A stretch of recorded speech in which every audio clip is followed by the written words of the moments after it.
Hi நண்பர்களே, video பார்க்குற அனைத்து நண்பர்களுக்கும் வணக்கம். இன்றைக்கி பார்த்தீங்கன்னா நம்ம தோட்டத்தில் ஒரு தென்னை மரம் வச்சுருந்தோம் பார்த்துங்க. ஒரு 6 மாதம் தான் ஆகுது.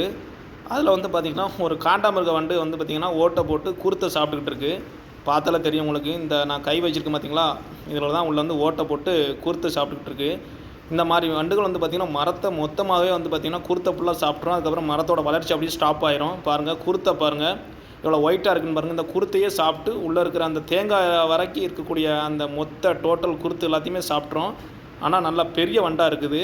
வண்டு பார்த்திங்கன்னா கிட்டத்தட்ட நல்லா பெரிய வண்டு. இது ஒரு பெண் வண்டு. ஆண் வண்டு தான் பார்த்திங்கன்னா வந்து பார்த்திங்கன்னா தலையில் அந்த கொம்பு மாதிரி இருக்கும், காண்டாமிருக கொம்பு மாதிரி.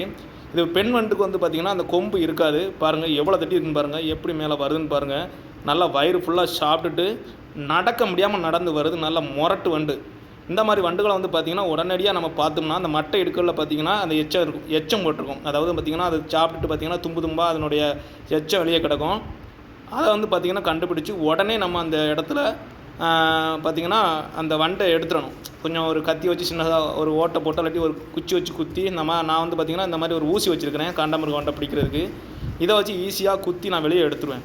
எடுத்துகிட்டு வந்து பார்த்திங்கன்னா அந்த ஹோல்ஸை வந்து பார்த்திங்கன்னா நம்ம வந்து மண்ணை வச்சு அடைச்சிடணும். நல்லா மண்ணை வச்சு கட்டியாக சாந்து மாதிரி மண்ணை மட்டும் நல்லா தண்ணி ஊற்றி பிசைஞ்சு அதை அடைச்சி விட்டுட்டோம்னா மறுபடியும் 2வது குருத்து வெளியே தள்ளிடும். பாருங்கள் எவ்வளோ பெரிய வண்டை இருக்குன்னு பாருங்கள். இந்த மாதிரி வண்டை உடனே தென்னமரத்தில் இருந்துச்சுன்னா உடனே ரிமூவ் பண்ணி எடுத்துருங்க, இல்லைனா டோட்டலாக க்ளோப்ஸ் ஆயிரும். இந்த வண்டு வந்து பார்த்திங்கன்னா உள்ள ஓட்டை போட்டதுக்கப்புறம் இதுக்கு மேலே வந்து பார்த்திங்கன்னா சிவப்பு கூன் வண்டுன்னு ஒரு வண்டு உண்டு. அந்த வண்டு பார்த்திங்கன்னா இது ஓட்டை போட்டு வச்சுருக்கிறோம். அது உள்ளே அந்த சிவப்பு கூன் வண்டு போய் ஒரு 500 1000 அந்த மாதிரி முட்டைகளை விட்டு வச்சிரும். அதில் வந்து பார்த்திங்கன்னா நிறையா குஞ்சு பொரிச்சிடும்.